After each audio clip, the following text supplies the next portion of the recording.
Well, hello. Today I have the lovely Marla Blaylock with me, and we are going to have a great conversation. So, welcome to the show, Marla. Thank you. Thank you for inviting me to come. Absolutely. I am so excited for everybody to hear your story. So, why don't we start off? Why don't you tell me a little bit about yourself, about your family, about where you live, about what you do, all of those things. Sure. We I have owned a computer consulting firm since 2003, and so I build and architect big computer platforms for Fortune 500 companies that deal with supply chain and customers and pretty much anything that breaks, they call me. I am partially retired now, so that's good. I mean, I had to, um, uh, due to the circumstances, and so my husband and I have been married 20 years, and Congratulations. thank you, and hard to believe. And we have two boys. One is 25 and one is 16. And the 16-year-old likes to go up on top. He's very, very tall, and he's about 6'4". And he comes up and he blows across my head. And I go, "What are you doing?" And he's like, "Well, I'm just getting the dust off the top of your head." Oh I'm my like, gosh. "Oh, be quiet." And so we have a dog named Kona. And since we live in the South, you can't have just a first name for a dog. You have to have a middle name. So we have Kona Marie, and Aw. she knows that when she hears that, she's in trouble. Yes. So, and she's a German Shepherd Pointer, and she doesn't have a tail, so we call her Wigglebutt. And so, because that's how she's happy. We live in outside of Austin, about half an hour, on a lake called Lake Travis, and it's very much like where we used to live in Colorado, in Parker. Um, it's um, it's a very vibrant city here. We don't obviously have the sports teams or anything like that, but they're within driving distance and flying distance. So if we want to go, we can. Um, and Go it's Cowboys. Are just you a Cowboys fan? no. Oh, Our house is a Raiders fan. oh, okay. Um, Never mind.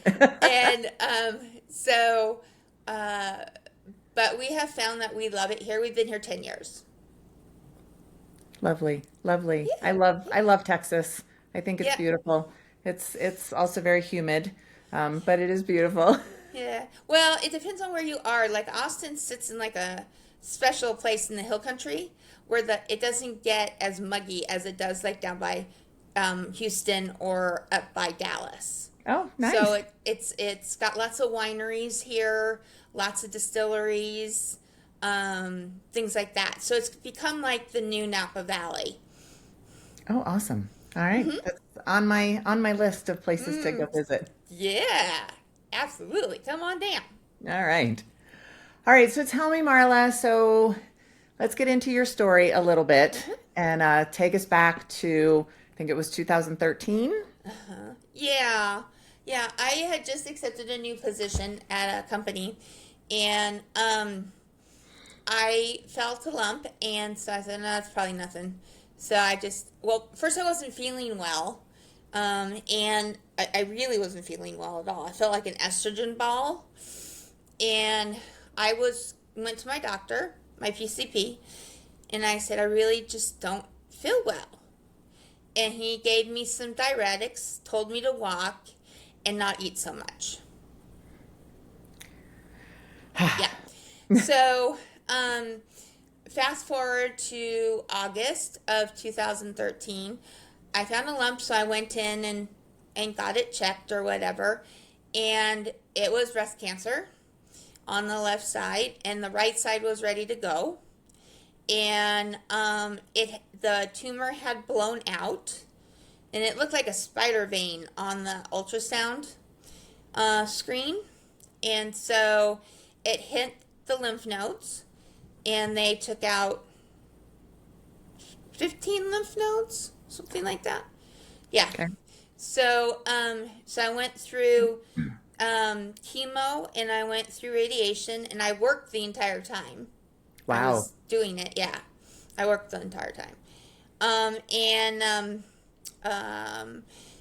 so then I made it through the process, and then I ended up with lymphedema because they took out so many lymph nodes. So now I have lymphedema from the top of my head down to about my hips and all the way to the left hand side. So I've been in therapy for that for 10 years, essentially, about 9 years, something like that. And we have Now, it did pretty they well tell you controlled. that lymphedema was a No, possibility? Okay. no, mm-mm. They didn't really say anything, Gotcha. you know? So, um, so anyway, we then in 2014, I took a position down here in Austin and we moved. So I finished my therapy in either April or May, and we were down in Austin in July. Oh my God. Yeah, it was really Whirlwind. hot. It was really hot. And so I checked in with the oncologist here, and we did our thing and the checkups and everything like that. And one of the PAs saw that my white blood cell count was a little bit high and asked if I was feeling ill. And I said no, I wasn't feeling ill. And the oncologist that was in charge of hang on, How long would it be? in a little while. Okay.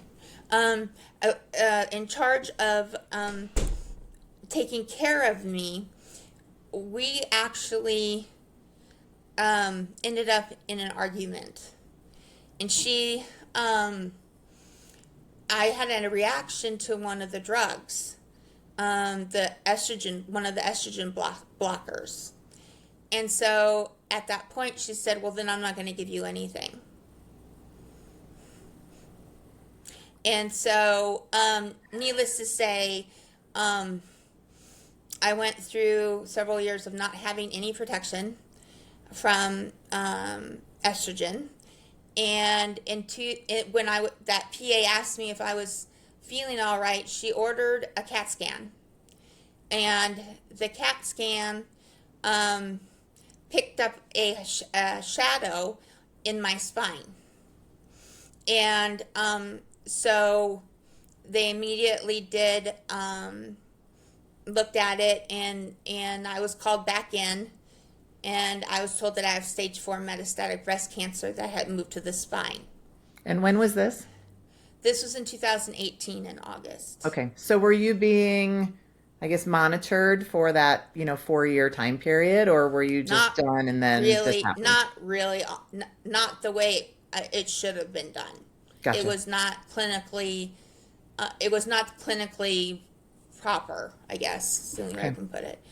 Um, so, um, so anyway, we went in for the biopsy at the hospital, and the doctor comes in, or the surgeon comes in and goes, okay, we're ready to get this done. And we were told that they were going to do the biopsy at T3 on the back. And so we were ready for that, my husband Eric and I. And we go, okay, well, we're ready, and it's T3, correct? And he goes, no, we're doing L4. That's 4 times the size of the one on T3. Oh my. And so we're like, huh? And at that point, when we realized what was going on, the immediate response from my mother and was we're going to MD Anderson right now in Houston. So I am treated at MD Anderson Cancer Center in Houston, which is the world's #1 cancer center in the world. So it was like it was fate that you took this position in Yes, Texas, so yes, you would be close to that. yes. We had Fate, no God's idea it was hands, going. whatever. Yes, Absolutely. Okay. yeah. Yep, and we've seen God work in many many different ways, and in our lives, and so um, you know, I called my husband when we originally got the news, and I said it's back, and he was like, but being back, we had no idea what being back meant. Okay. And so it's taken a long time to everything.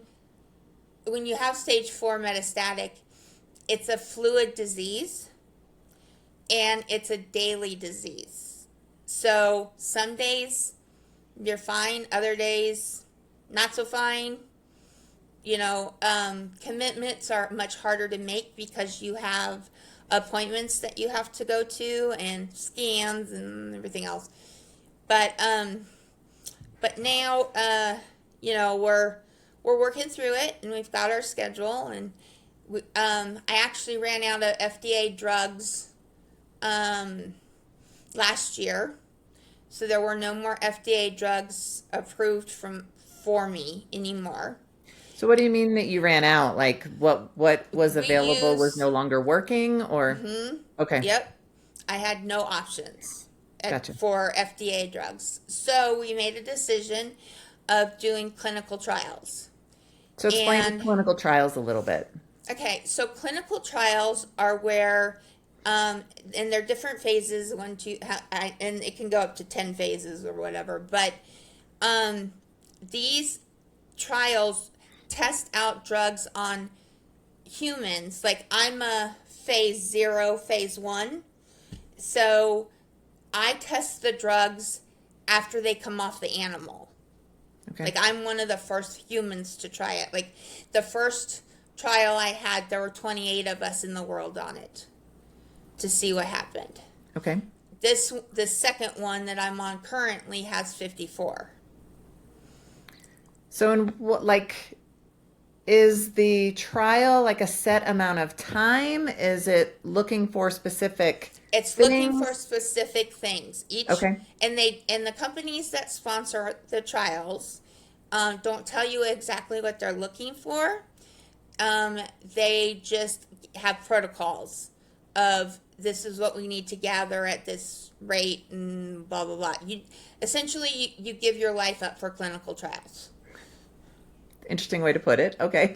You do. I mean, because Okay. you don't have another choice, and how I look at it is it's keeping me alive, and where I wouldn't otherwise be, and hopefully down the line it will help hundreds of thousands of other people not have to go through what I have gone through. Wow. That's and I guess when you look at it as this is a life or death situation, you're putting your life into the hands of these trials, but when you think about the alternative, There is it's no it, alternative. there is no alternative. There's none. Gotcha. Okay. And Yeah. how long have you been on this current trial? I started this current trial. I'm in cycle 1, day 19. So 19 days. Okay. And then But how long is this, until do you anticipate it? I take the medication until there's progression Okay. of the disease. And then we move to another trial. And the cool thing is about this trial is that I know many people have heard of targeted therapy, and how it's with the help of AI, it's making it move much faster Oh, than it ever would have before, and so the trials are moving faster, which is good because the computers are doing the work and synthesizing the data. So so targeted therapy is where there is it's like a smart bomb, and you take it and it goes into all of your cells, and it picks the cells that have this one picks a cell that has a certain protein, in it, and that protein has broken the DNA of that cell, of the cancer cell. Okay. And so once it attaches to the cancer cell, it sends a message signal to that protein that confuses it, so it cannot heal the DNA, which stops the cell from it kills it and stops it from multiplying and dividing. Wow, that's we always hear about the dangers of AI, and any of Yeah. us of our age who've seen the Terminator, like no, no, no, no, no, but there are so many amazing things that AI can do from a Mm-hmm. technology standpoint, and I'm hearing more and more about in medicine how Mm-hmm. AI is basically changing the face of medicine in so many ways. So It that's is. just fantastic. So It is. I'm assuming we've got really high hopes for Yes, this I actually trial. think at the end of all of this that we'll be able to take somebody's DNA who has any type of cancer and create the specific drug targeted to that individual based on one of the things that people don't realize is you get your gene run, right, your gene sequencing. Hmm. When you're in a clinical trial, they do the gene sequencing, the sub gene sequencing, the sub. So we're going down, because of AI, they've gotten down to minutia of these, you know, um, DNA problems. So they can actually target a drug. Wow. Mm-hmm. That's amazing. I didn't really know anything about this, so Mm-hmm. I love hearing these. I see your posts on Facebook and your husband's posts on Facebook about just being in the clinical trial, but not this kind of detail. And so it's really fascinating to Mm-hmm. hear the things that are going on now. Yeah. And you Yeah. seem to be in very good hands at MD Anderson. Yeah, I'm very lucky. Very, very Awesome. lucky. So, and again, like I see your husband's posts on Facebook all the time, and how is he doing? How are your kids doing? How has this kind of affected your family, like bringing you closer together, or let's talk a Yeah. little bit about that. So, um, when you have stage 4 cancer, like I do, I have it everywhere, from my brain all the way down to my foot. It's like in my lymph system, it's everywhere. Okay. So, so there are a lot of side effects that come from having that, when it finally goes to the full effect. And so my husband is my caretaker, and he rocks it big, and he one of the things that he said when we first got diagnosed was, "I wish somebody would tell me what to do," and that stuck with us for a really long time. And I both of us realize how lucky I am to be in the position I'm at the place that I'm at with Mhm. MD Anderson. And we felt that it was our responsibility to give back. And so we are working on a nonprofit right now, and that will hook into a couple of different things. But the main thing for Eric is he is writing a book for men on, Wow. and it's how to fix things around your cancer patient, your wife or significant other. Because men want to fix it. Right, Right. right. And so, people are like, well, what does that really mean, kind of thing. And But men will so, get it. yeah, the thing is that, like, um, my husband he had a truck that he was restoring, and we had to sell it the first time I had cancer. We didn't have a choice. So I finally bought him what he wanted. Aw. um, but it has a 12-inch, it's a Suburban that has a 12-inch lift kit on it. Can't get in the car, never driven it, nothing. So, it's a Texas truck. But you need a ladder to get into. Right. And Right. so he went out and he bought me a polka dotted step stool. Oh, He opens the door, puts the step stool down, helps me in, makes sure I'm settled, closes the door, grabs the step stool, puts it in the back. We go where we're going, and then he repeats the process. that's a good man. Yeah. Yeah. And things like when it's time to do stuff at MD Anderson, at labs, he drops me off, he goes back and does whatever he does, and then I call him, I go, okay, I'm on my way down, and he comes and he picks me up. And I think the big one is, which people don't realize is, the side effects that come along with stage 4. I have a situation where my body, not so much on my right side now, but my left side, it's irritated with the cancer.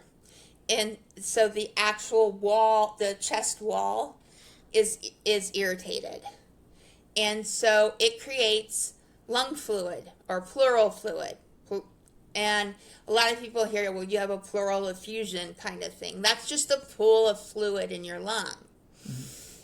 And so it got to the point where they had to put in external drains.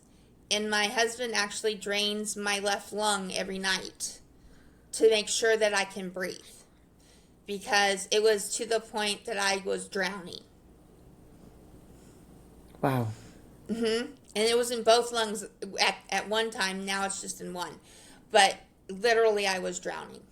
Because the lung got shoved up. But as soon as he drains that liquid out, the lung comes back down and fills with air. So we have to do it every day or I can't breathe.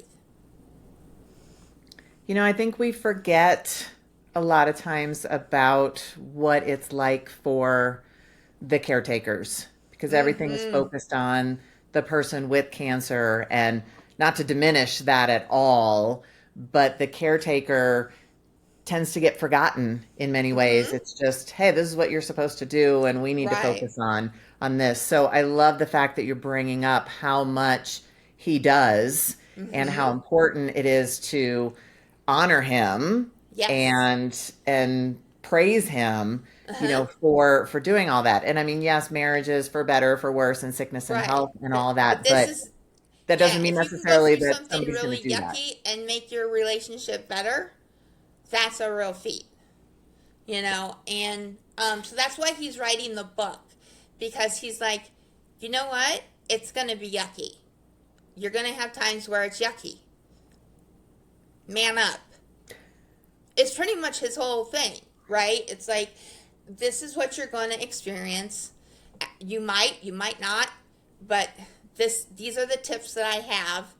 And if you're the divorce rate among women with breast cancer is extremely high, as is the abusive rate. And so his response to that is, look, if you're not in it 100% at the beginning, walk away, because she doesn't need you. Because at that point, you're not helping her. And he does it tactfully, but he has done it. Sometimes it doesn't need to be done tactfully. Sometimes True. that's exactly what you Yeah. need to say. Yeah. Quit being a wussy and get on with the program, kind of thing. So yeah. So I'm very lucky because I have that, and my parents are very supportive. My whole family is. The boys are doing really well, and Gates, our 16-year-old, has not stopped going to public school when it came back, just to keep the crud away from me. So he has blossomed at a academy online, and he loves it. And he's smart as a whip, smarter than me sometimes. Um, But he really is doing very well, and he's very independent, and he can handle himself, and that's yeah. We're proud of both of them. I mean, they both have done a phenomenal job. Well, and he has a great role model in his dad as Yes, well. he does. He To see that. does. That's Yeah. beautiful. Yeah. All right, so you talked a little about, you said you're working with nonprofits, you're working to hmm create a nonprofit. Can you talk a Yeah, little we're bit going more to about that? create a nonprofit based on the book. Part of it will go towards emergency services for breast cancer patients who might get their cars repossessed or might be evicted, and they have to choose between that and getting their treatment. And one of the things that I'm um, not Susan G. Komen does stuff. Don't get me wrong, Hmm. but as a metastatic breast cancer patient, um, Susan G. Komen sees metastatic breast cancer patients' lives worth $750 grant forever. That's all our life is worth to them is $750. I mean, unfortunately, there are many, many, many women There out are there with many of metastatic us. breast cancer, There are many of us, yeah. And and I'm sure they don't have enough money to give great no, amounts to everybody, no. you know. And so one of the things that we're trying to do is number one, bring attention to that a little bit. That's my thing, kind of. But instead of doing it in a negative way, um, my good friend Suzanne Stone just took the global CEO position for livestrong.org. And so she and I are working together to fill the gaps that are not filled. So I'm a international ambassador for them. And that's That Lance stands for Armstrong's Armstrong's. Old Thing. So the Yes. band Okay. is 20 years old this year. So we have rebranded, and it's all over the world, and it's phenomenal, and we're having a blast.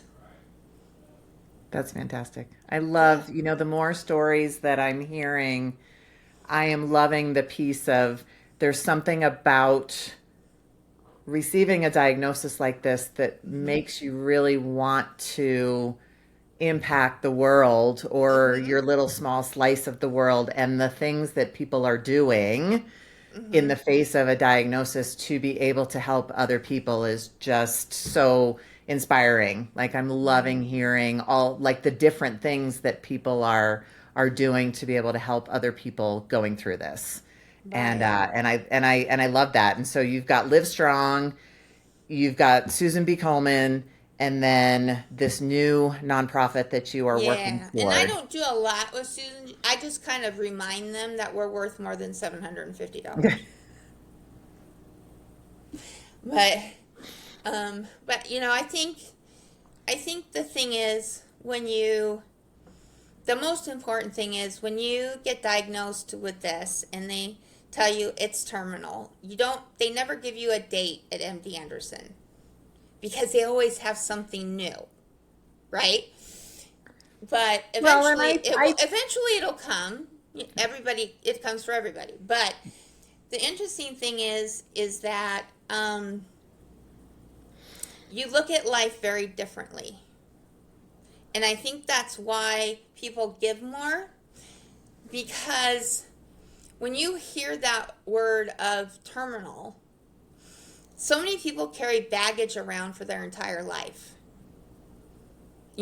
Emotional baggage, um, um, just things that they don't need to have in their head, negative things they have in their head, negative things of how they think about themselves, things like that. You change that perspective, and you learn the word no. And my my saying to myself is, does this bring me joy? If it doesn't bring me joy, then it goes. Person, place, thing, whatever. If it doesn't bring me joy, it goes. And because I've stuck to that motto, I have had an entirely different life than, and I have a lot of friends, and I have a lot of support, and it makes you happier, which makes you healthier. It's not all roses every day, but if it doesn't fit on my 5 fingers, it's not happening. What do you mean? Your five Well, fingers. like I need to make sure my meds are right. I have to make sure the trips are okay. I have to, you know, are my kids okay? Are the things that are really important to me. It's never stuff. It's never stuff. It's people. Are people okay? Gotcha. And when Yeah. you do that mind shift, then it's like, wait a minute, you know, God works in mysterious ways. And things start popping up from places you don't even recognize. Could be. So. That is beautiful. Absolutely beautiful. And it is true. I mean, something like this really makes you see what's important Mm-hmm. and what's not. Right. And the things are never important, and nobody ever dies wishing that they had more things. No. No. Uh-uh. Uh-uh. I And and you, I would like to put in eventually into the nonprofit so many women think that they can't have a wig. It's too expensive, or they can't do this, or they can't do that, kind of thing. I want to take those myths away, because you can. You can have that. I mean, the wig I have on now, I'm completely bald, so but the wig I have on now is from Amazon, and it's $26. and it's beautiful. Right? It works, and it's light, and it's the right color, and it works. And the nice thing is that when it is done, when you've worn the wig to pieces, you don't have to wear it till it mats up and looks like you throw it away and you order another one. Mhm. You can get about 4 washes out of one. Okay. And it's stuff like that. And so I've helped women learn how to put like false eyelashes on, and stuff like that, so they feel normal. Yeah, sometimes I really feel like breast cancer, it almost tries to take away your womanhood. It does. Take my organs, take my stuff, fill me full of stuff that makes me not want to be, not want to be a woman, not want to be Mm-hmm. attractive. And we need that, because we're all beautiful human beings, and we Right. and we need to feel that way. And no matter what that is, I mean, bald women are beautiful. Women They who wear are. wigs are beautiful. It's all in Absolutely. what is beautiful to you, Yeah. and to have those resources available Mm-hmm. to instill that in people is Mm-hmm. so so so needed. Yeah, you don't need a human hair wig to be beautiful. No, you don't even need a wig to be beautiful. You don't. But if you You want a don't. wig, it can be anything. If you do, yeah. Like And you are I living wear a wig. proof that it is beautiful, Yeah. regardless. And the thing is that I did it because I was working still, Mhm. and I still work and I do stuff. It's just a personal preference. Right. It's not something that is needed. But like, they couldn't do reconstruction on my chest. They couldn't do it. So I wear pregnancy pants, because my liver's swollen because it's got cancer. And so the best pants for me are pregnancy pants. Who cares? Right? Who cares? So I buy a lot of dresses, A-line dresses.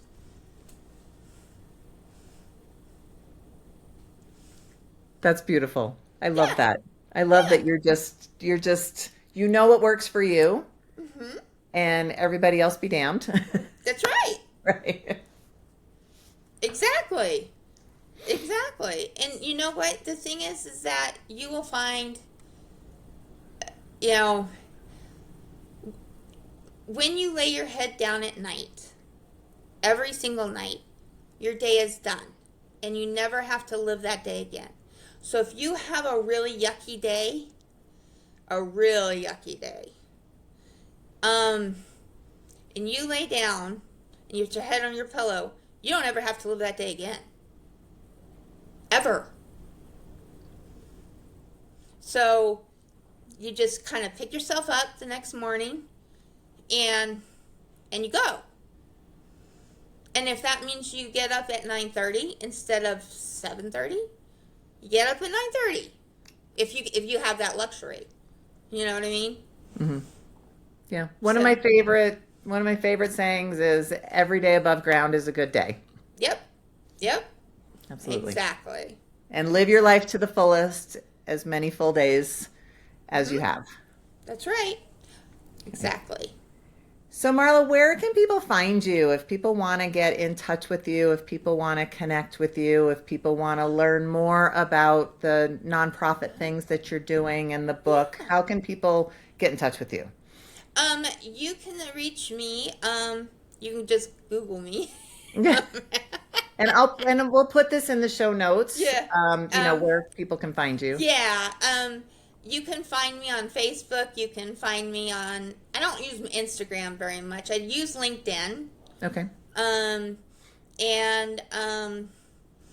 stuff like that. But otherwise, my web. You can just email me too. It's fine, or Okay. call me. I answer my phone. Okay. I do Right. answer my phone most of the I will time. put all of that in the show notes. And I want you to please keep me updated on your husband's book because that is Yes. going to be a We're huge really excited bestseller that about people it. need. Really excited. So, All right. thank And you. so if you had just one nugget piece of advice for anybody who is going through stage 4 cancer of any kind to just help them feel less alone, less overwhelmed, what would that piece of advice be? I think this goes for all breast cancer patients. Do not go to Google. Do not read what's on Google. Because with the technology that we have today and the types of treatments that are available that people don't even know about, do not lump yourself in a group. You are an individual that is special, that has special, you're special, you're here for a reason. Don't go to Google and try and figure it out because you won't learn a thing and it will scare you to death. So if you're diagnosed, no matter what stage, just talk to your doctor and work with work with the people that have the latest information, not what is average, because what's on Google is average. If I were average, like I'm going on over 6 years now, the average for stage 4 like I have is less than 3.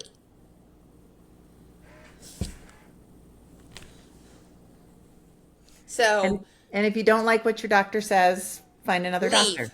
That's right. That's exactly right. Right. If you don't feel comfortable and you're not comfortable with the answers and you're not comfortable in sharing the gory details because they want that, because that's the way they can make you better, find another doctor. That is great advice. Great advice to end with. So thank you very much for sharing your time with me today. I really appreciate it. And I know that everybody is going to get a lot of great information out of this. Yeah, and anybody can call me anytime, and I'll be happy to help any way I can. All right. Thank you so much.